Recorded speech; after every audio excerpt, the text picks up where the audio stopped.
बोलो भारत माता की, भारत माता की जय श्रीराम अंद्रे जय जय श्रीराम ಅಂತ ಹೇಳಬೇಕು. जय श्रीराम, जय श्रीराम, भारत माता की.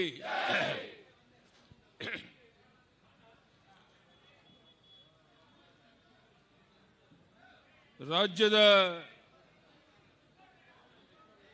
ಬಿಜೆಪಿ ಅಧ್ಯಕ್ಷರಾದಂಥ ವಿಜಯೇಂದ್ರ ಅವರೇ, ಕೇಂದ್ರದ ಸಚಿವೆಯಾದಂಥ ಶೋಭಾ ಕರಂದ್ಲಾಜೆ ಅವರೇ, ಚಲವಾದಿ ನಾರಾಯಣ ಸ್ವಾಮಿ ಅವರೇ, ಮಾನ್ಯ ಶ್ರೀರಾಮುಲು ಅವರೇ, ನಮ್ಮ ಪ್ರತಿಪಕ್ಷದ ನಾಯಕರಾದಂಥ ಆರ್ ಅಶೋಕ್ ಅವರೇ, ಉಳಿದೆಲ್ಲ ವೇದಿಕೆ ಮೇಲಿರುವಂಥ ಹಿರಿಯ ಮುಖಂಡರೇ, ಮಾಧ್ಯಮದ ಸ್ನೇಹಿತರೆ, ರಾಜ್ಯದ ಮೂಲೆ ಮೂಲೆಗಳಿಂದ ಬಂದಿರುವಂಥ ಆತ್ಮೀಯ ನನ್ನ ರೈತ ಬಂಧುಗಳೇ, ಅಣ್ಣ ತಮ್ಮಂದಿರೇ, ಮಾಧ್ಯಮದ ಸ್ನೇಹಿತರೆ, ವಿನಾಶಕಾಲೇ ವಿಪರೀತ ಬುದ್ಧಿ ಅಂತ ಹೇಳ್ತಾರೆ. ಬಹುಶಃ ವಿನಾಶಕಾಲ ಹತ್ರ ಬಂದಾಗ ಅಧಿಕಾರ ಮತದಿಂದ ಅಜೀರ್ಣ ಆಗೋಷ್ಟು ಬಹುಮತ ಇದೆ ಅಂತ ಒಂದೇ ಒಂದು ಕಾರಣಕ್ಕೋಸ್ಕರ ಈ ಶಿವಕುಮಾರ್ ನೇತೃತ್ವದ ಸರ್ಕಾರ ರೈತ ಸಮುದಾಯಕ್ಕೆ ದ್ರೋಹ ಮಾಡ್ತಾ ಇದೆ. ಹಣದ ಬಲದಿಂದ, ತೋಳು ಬಲದಿಂದ, ಅಧಿಕಾರ ಬಲದಿಂದ ಜಾತಿಯ ವಿಷಬೀಜವನ್ನು ಬಿತ್ತಿ ನಾವೇನು ಬೇಕಾದರೂ ಸಾಧಿಸಬಹುದು ಅನ್ನೋ ಭ್ರಮೆಯಲ್ಲಿ ಅವರಿದ್ದಾರೆ. ಕರ್ನಾಟಕ ರಾಜ್ಯದಲ್ಲಿ ಭೀಕರ ಬರಗಾಲ ಇದೆ. ಎಲ್ಲ ಜಲಾಶಯಗಳು ಬತ್ತೋಗಿದೆ. ಮುಂದಿನ ಭವಿಷ್ಯದ ಬಗ್ಗೆ ಜನ ಚಿಂತೆ ಮಾಡ್ತಾ ಇದ್ದಾರೆ. ಬಿತ್ತಿದ ಬೀಜ ಮೊಳಕೆ ಹೊಡೆದಿಲ್ಲ.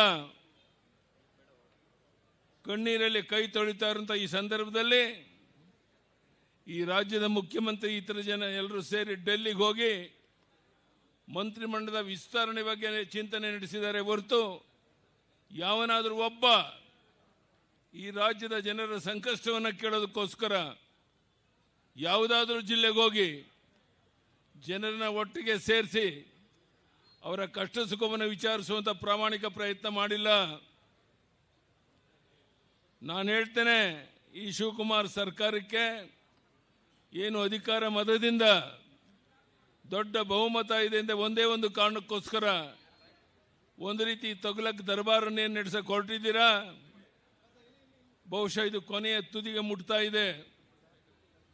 ನಾನು ಹೇಳ್ತೇನೆ, ಈ ಸರ್ಕಾರಕ್ಕೆ ಇದು ಸಾಂಕೇತಿಕವಾಗಿ ಇಲ್ಲಿ ಹೋರಾಟ ನಡೀತಾ ಇದೆ.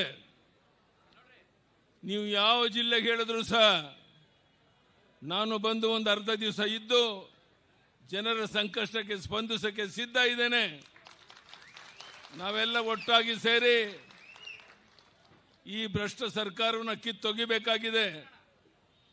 ಇಲ್ಲದಿದ್ರೆ ನಾಡಿನ ಜನತೆಗೆ ಭವಿಷ್ಯ ಇಲ್ಲ. ಇಂಥ ವಿಚಿತ್ರವಾದ ಪರಿಸ್ಥಿತಿ ಇರುವಂಥ ಈ ಸಂದರ್ಭದಲ್ಲಿ ಇವತ್ತು ಒಂದು ಐತಿಹಾಸಿಕ ಒಂದು ಕಾರ್ಯಕ್ರಮ ಇಲ್ಲಿ ನಡೀತಾ ಇದೆ. ಬಹುಶಃ ನಿಮ್ಮ ತೊಗಲಕ್ ದರ್ಬಾರಕ್ಕೆ ಕೊನೆ ಹಾಡೋದಕ್ಕೋಸ್ಕರ ಇಲ್ಲಿ ನಾವು ಸೇರಿದ್ದೇವೆ. ನಾನು ಕೇಳ್ತೇನೆ ಈ ರಾಜ್ಯದ ಮುಖ್ಯಮಂತ್ರಿಗೆ, ನೀವು ಟೌನ್ಶಿಪ್ ಮಾಡೋದಾದ್ರೆ ಬಿಡದಿನೇ ಬೇಕಾ? ಎಲ್ಲರೂ ಸಹ ವಿರೋಧ ಮಾಡ್ತಾ ಇದ್ದಾರೆ. ಕೆಲವರು ಒಪ್ಪಿಗೆ ಕೊಟ್ಟಿದ್ದಾರೆ, ನಾನು ಅಲ್ಲೇ ಮಾಡೋದು ಅಂತೇಳಿ ಏನು ದರ್ಪವನ್ನು ತೋರಿಸ್ತಾ ಇದ್ದೀರಾ? ಅಧಿಕಾರ ಮತದಿಂದ ನೀವೇನು ಮಾಡಿದ್ರು ನಡೆಯುತ್ತೆ ಅನ್ನುವಂಥ ಭಾವನೆಯಿಂದ ನೀವು ತೊಡಗಿದ್ದೀರಾ. ಇದನ್ನ ಕೊನೆ ಮಾಡೋದಕ್ಕೆ ಈ ಸಭೆಯಲ್ಲಿ ಪ್ರಾರಂಭ ಆಗಿದೆ. ನಾನು ಹೇಳ್ತೇನೆ, ಶಿವಕುಮಾರ್ ಅವರಿಗೆ ನಿಜಕ್ಕೂ ನಿಮ್ಮ ರಾಜ್ಯದ ಜನರಿಗೆ ಕಳಕಳಿ ಇದ್ರೆ ಈ ಬಿಡದಿನಲ್ಲಿ ಟೌನ್ಶಿಪ್ ಮಾಡುವಂತಕ್ಕೇನು ಹೊರಟಿದ್ದೀರಾ? ಅದನ್ನು ಕೈ ಬಿಟ್ಟು ಬೇರೆ ಕಡೆ ನೂರಾರು ಎಕರೆ ಜಮೀನಿದೆ, ಸರ್ಕಾರಿ ಜಮೀನೇ ದೊಡ್ಡ ಪ್ರಮಾಣದಲ್ಲಿದೆ. ಇಲ್ಲಿ ಯಾಕೆ ಮಾಡಕ್ಕೆ ಕೊಟ್ಟಿದ್ದೀರಾ? ರಿಯಲ್ ಎಸ್ಟೇಟ್ ಮಾಡಿ ನೂರಾರು ಕೋಟಿ ಲೂಟಿ ಮಾಡೋಕ್ಕೋಸ್ಕರ ಇಲ್ಲಿ ಬಂದಿದ್ದೀರಾ ಅನ್ನುವಂಥದ್ದು ಜಗಜ್ಜಾಹೀರಾಗಿರುವಂಥ ಸಂಗತಿ. ಇಂಥ ಒಂದು ಸಂದರ್ಭದಲ್ಲಿ ನಾನು ಈ ಸರ್ಕಾರಕ್ಕೆ ಎಚ್ಚರಿಕೆಯನ್ನು ಕೊಡ್ತಾ ಇದ್ದೇನೆ. ನೀವು ಬಹುಮತ ಇದೆ ಅಂತ ಒಂದೇ ಒಂದು ಕಾರಣಕ್ಕೋಸ್ಕರ ಏನು ಬೇಕಾದರೂ ನಡೆಯುತ್ತೆ ಅನ್ನುವಂಥ ಭ್ರಮೆನಲ್ಲಿ ನೀವೇನಿದ್ದೀರಾ, ಇದಕ್ಕೆ ಕೊನೆ ಮಾಡೋದಕ್ಕೆ ಭಾರತೀಯ ಜನತಾ ಪಾರ್ಟಿ ಸಿದ್ಧ ಇದೆ. ಈ ಭಾರತೀಯ ಜನತಾ ಪಾರ್ಟಿ, ಜನತಾದಳ, ಕುಮಾರಸ್ವಾಮಿ ಅವರು ನಾವೆಲ್ಲ ಒಟ್ಟಾಗಿ ಸೇರಿ ಇವತ್ತು ಈ ಸರ್ಕಾರಕ್ಕೆ ಕೊನೆ ಮೊಳೆ ಹೊಡೆಯೋದಂಥ ಪ್ರಯತ್ನ ನಡೀತಾ ಇದೆ. ಬಹುಶಃ ಇದು ಕೇವಲ ಇಲ್ಲಿ ಬೆಂಗಳೂರಿಗೆ ಸೀಮಿತವಾಗಿಲ್ಲ. ನಾನು ಈಗಾಗಲೇ ಹೇಳಿದಂತೆ ಬೆಂಗಳೂರಿನ ಸುತ್ತಮುತ್ತ ರಾಜ್ಯದ ಯಾವುದೇ ಭಾಗದಲ್ಲಾದರೂ ಸಹ 1 ಗಂಟೆ 2 ಗಂಟೆ ನಾನು ಬರೋಕ್ಕೆ ಸಿದ್ಧ ಇದ್ದೇನೆ. ದೊಡ್ಡ ಪ್ರಮಾಣದಲ್ಲಿ ಹೋರಾಟ ಪ್ರಾರಂಭ ಆಗಬೇಕಾಗಿದೆ. ಇವತ್ತು 104 ವರ್ಷದ ಅಜ್ಜಿ ನಮ್ಮ ಪಕ್ಕದಲ್ಲಿ ಕುಂತಿದ್ದಾರೆ. ಇದು ಸಣ್ಣ ಸಂಗತಿ ಅಲ್ಲ. ಎಲ್ಲರೂ ಇವತ್ತು ಕೈ ಜೋಡಿಸಕ್ಕೆ ಬಂದಿರುವಂಥ ಈ ಸಂದರ್ಭದಲ್ಲಿ ನಾನು ಮತ್ತೊಮ್ಮೆ ಈ ಶಿವಕುಮಾರ್ ಸರ್ಕಾರಕ್ಕೆ ಎಚ್ಚರಿಕೆಯನ್ನು ಕೊಡ್ತೇನೆ. ಈಗಲಾದರೂ ಬಿಡದಿಯಲ್ಲಿ ರೈತರ ಫಲವತ್ತಾದ ಭೂಮಿಯನ್ನು ಕಿತ್ತುಕೊಳ್ಳೋಕ್ಕೇನು ಹೊರಟಿದ್ದೀರಾ, ಇದನ್ನು ನಿಲ್ಲಿಸಬೇಕು. ಇದರ ಬದಲಿಗೆ ಬೇರೆ ಎಲ್ಲಿ ಬೇಕಾದ್ರೂ ಸರ್ಕಾರಿ ಜಾಗನೇ ಇದೆ, ಗೋಮಾಳ ಇದೆ, ಬೇಕಾದಷ್ಟು ಜಮೀನಿದೆ, ಅಲ್ಲಿ ಬೇಕಾದ್ರೆ ನೀವು ಮಾಡ್ಬೋದು. ಇದು ಯಾವುದೇ ಕಾರಣಕ್ಕೆ ಸಹಿಸಕ್ಕಾಗೋದಿಲ್ಲ.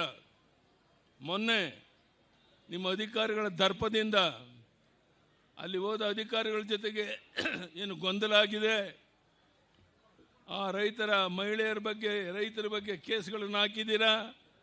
24 ಗಂಟೆಯಲ್ಲಿ ವಿತ್ಡ್ರಾ ಮಾಡಬೇಕು, ವಾಪಸ್ ತಗೊಳ್ಬೇಕು. ಇಲ್ಲದೇ ಇದ್ರೆ ಇದೇ ರೀತಿಯ ಹೋರಾಟ ರಾಜ್ಯದ ಎಲ್ಲ ಕಡೆ ನಡೆಯುತ್ತೆ. ಅದೆಷ್ಟು ಜನ ಬಂಧಿಸ್ತೀರಾ, ಅದೆಷ್ಟು ಜನ ಮೇಲೆ ಕೇಸ್ ಹಾಕ್ತೀರಾ ನಾವು ನೋಡ್ತೇವೆ. ಈ ರೀತಿಯ ದುಸ್ಸಾಹಸಕ್ಕೆ ನೀವು ಕೈ ಹಾಕಬೇಡಿ ಅಂತೇಳಿ ನಾನು ಈ ಸಂದರ್ಭದಲ್ಲಿ ಹೇಳಿ ಇಚ್ಛೆ ಪಡ್ತೇನೆ. ನಿಮ್ಮ ರಿಯಲ್ ಎಸ್ಟೇಟ್ ಲಾಭಕ್ಕಾಗಿ ಹೈಕಮಾಂಡ್ಗೆ ಕಪ್ಪ ಸಲ್ಲಿಸೋದಕ್ಕಾಗಿ ನಮ್ಮ ಬಡ ರೈತರನ್ನು ಒಕ್ಕಲೆಬ್ಸುವಂಥ ನಿಮ್ಮ ಈ ಕೆಲಸ ಇದು ಸಾಧ್ಯನೇ ಇಲ್ಲ. ಈ ಟೌನ್ಶಿಪ್ ಯೋಜನೆ ತಕ್ಷಣ ನಿಲ್ಲಿಸಿ ರೈತರ ಪರವಾದಂಥ ನಿರ್ಧಾರವನ್ನು ಪ್ರಕಟಿಸಿ. ಇದು ನಮ್ಮ ಕೋರಿಕೆ ಅಲ್ಲ, ಇದು ನಮ್ಮ ಹಕ್ಕೊತ್ತಾಯ. ಬೆಂಗಳೂರಿನ 2ನೇ ವಿಮಾನ ನಿಲ್ದಾಣವನ್ನು ತುಮಕೂರು ಭಾಗದಲ್ಲಿ ಮಾಡಿದರೆ ಮಧ್ಯ ಮತ್ತು ಉತ್ತರ ಕರ್ನಾಟಕದ ಜನರಿಗೆ ಅನುಕೂಲ ಆಗುತ್ತೆ. ಅಲ್ಲಿ ಸರ್ಕಾರಿ ಜಮೀನು ಲಭ್ಯ ಇದೆ. ಆದರೆ ಈ ಕಾಂಗ್ರೆಸ್ ಸರ್ಕಾರ ಬೇಕಿರುವಂಥದ್ದು ರಿಯಲ್ ಎಸ್ಟೇಟ್ ದಂಧೆಕೋರರ ಒಂದು ಹಿತರಕ್ಷಣೆಗಾಗಿ ವಿಮಾನ ನಿಲ್ದಾಣವನ್ನು ಕನಕಪುರಕ್ಕೆ ಕೊಂಡೊಯ್ಯೋದಕ್ಕೆ ನೀವು ಪ್ರಯತ್ನ ಮಾಡ್ತಾ ಇದ್ದೀರಿ. ಇದು ಯಾವುದೇ ಕಾರಣಕ್ಕೆ ಅದಕ್ಕೆ ಅವಕಾಶ ಕೊಡೋದಿಲ್ಲ. ಎಲ್ಲ ರೀತಿಯ ಹೋರಾಟಕ್ಕೆ ನಾವು ಸಿದ್ಧ ಇದ್ದೇವೆ, ಜನ ಸಿದ್ಧ ಇದ್ದಾರೆ. ಈ ರೀತಿಯ ದುಸ್ಸಾಹಸಕ್ಕೆ ನೀವು ಕೈ ಹಾಕಬೇಡಿ ಅಂತ ಒತ್ತಾಯವನ್ನು ಮಾಡ್ತಾ ಇದ್ದೇನೆ. ಈ ಕಾಂಗ್ರೆಸ್ ತುಷ್ಟೀಕರಣ ಎಷ್ಟು ಕೀಳು ಮಟ್ಟದ್ದು ಅಂದರೆ ಇವರ ವೋಟ್ ಬ್ಯಾಂಕ್ ರಾಜಕೀಯಕ್ಕಾಗಿ ಅಕ್ರಮ ವಲಸೆಗಾರರಿಗೆ ಶಾಶ್ವತ ನಿವಾಸ ಪ್ರಮಾಣ ಪತ್ರ ನೀಡೋದಕ್ಕೆ ಹೊರಟಿದ್ದೀರಾ. ಇದರ ಕನ್ನಡಿಗರ ಹಕ್ಕುಗಳನ್ನು ಕಸಿಯುವ ನಿಮ್ಮ ಪ್ರಯತ್ನಕ್ಕೆ ನಾವು ಯಾವುದೇ ಕಾರಣಕ್ಕೆ ಈ ದೇಶದ್ರೋಹಿ ನಡೆಗೆ ಅವಕಾಶ ಕೊಡೋದಿಲ್ಲ. ಇಂತಹ ಕುತಂತ್ರದ ವಿರುದ್ಧ ನಮ್ಮ ಹೋರಾಟ ನಿಲ್ಲೋದಿಲ್ಲ. ಕನ್ನಡಿಗರ ಹಿತ ಕಾಯೋದಕ್ಕೆ ನಾವು ಸಿದ್ಧ ಇದ್ದೇವೆ. SIR ಪ್ರಕ್ರಿಯೆ ದುರುಪಯೋಗ ಮಾಡಿಸ್ಕೊಳ್ಳೋದಕ್ಕೆ ಈ ಕಾಂಗ್ರೆಸ್ ಸರ್ಕಾರ ಪ್ರಯತ್ನ ಮಾಡ್ತಾ ಇದ್ದು ಜನ ಇದನ್ನು ನೋಡ್ತಾ ಇದ್ದಾರೆ. ಜನ ನಿಮಗೆ ತಕ್ಕ ಪಾಠವನ್ನು ಕಲಿಸೋರಿದ್ದಾರೆ. ನಾನು ಎಂದಿಗೂ ಸಹ ಅಧಿಕಾರಕ್ಕಾಗಿ ರಾಜಕಾರಣ ಮಾಡಿದವನಲ್ಲ. ರೈತರ, ದೀನದಲಿತರ, ಶೋಷಿತರ ಪರವಾಗಿ ಹೋರಾಟ ಮಾಡ್ಕೊಂಡು ಬಂದಿದ್ದೇನೆ. ಮಹಿಳೆಯರ ಸಬಲೀಕರಣಕ್ಕಾಗಿ ಹೋರಾಟ ಮಾಡ್ಕೊಂಡು ಬಂದಿದ್ದೇವೆ.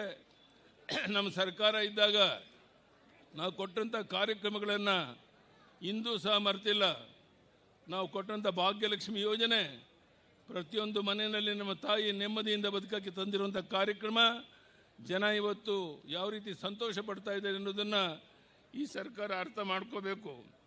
ಈ ಭ್ರಷ್ಟ ಕಾಂಗ್ರೆಸ್ ಸರ್ಕಾರ ಜನ ವಿರೋಧಿ ರೈತ ವಿರೋಧಿ ನೀತಿಗಳ ವಿರುದ್ಧ ಇವರನ್ನ ಜನ ಮನೆಗೆ ಕಳಿಸೋವರೆಗೆ ನಮ್ಮ ಹೋರಾಟ ನಿಲ್ಲೋದಿಲ್ಲ. ನಾನು ಇಲ್ಲಿರುವಂಥ ಎಲ್ಲ ಬಂಧುಗಳಲ್ಲಿ ತಾಯಂದರಲ್ಲಿ ವಿನಂತಿ ಮಾಡ್ತೇನೆ, ಮಾಧ್ಯಮದ ಸ್ನೇಹಿತರಲ್ಲೂ ವಿನಂತಿ ಮಾಡ್ತೇನೆ, ದಯಮಾಡಿ ಈ ಭ್ರಷ್ಟ ಸರ್ಕಾರಕ್ಕೆ ಜನಹಿತವನ್ನು ಮರೆತು ಒಂದು ರೀತಿ ತೊಗಲಕ್ಕೆ ದರ್ಬಾರ್ ಮಾಡ್ತಿರುವಂಥ ಈ ಸರ್ಕಾರಕ್ಕೆ ಬುದ್ಧಿ ಕಲಿಸುವಂಥ ಒಂದು ಹೋರಾಟ ಇವತ್ತೇನು ನಡೀತಾ ಇದೆ. ಅದಕ್ಕೆ ಎಲ್ಲರ ಒಂದು ಸಹಕಾರ ಬೆಂಬಲ ಬೇಕು ಅಂತ ಕೇಳ್ತಾ ಮತ್ತೊಮ್ಮೆ ಈ ಭ್ರಷ್ಟ ಸರ್ಕಾರವನ್ನು ಕಿತ್ತೊಗೆಯವರೆಗೆ ನಮ್ಮ ಹೋರಾಟ ಮುಂದುವರಿಯುತ್ತೆ. ಇವರು ಡೆಲ್ಲಿಗೆ ಹೋಗ್ತಾ ಇದ್ದಾರೆ ವಾರಕ್ಕೆ 2 ಸಾರಿ ಮಂತ್ರಿಮಂಡಲದ ವಿಸ್ತರಣೆಗಾಗಿ.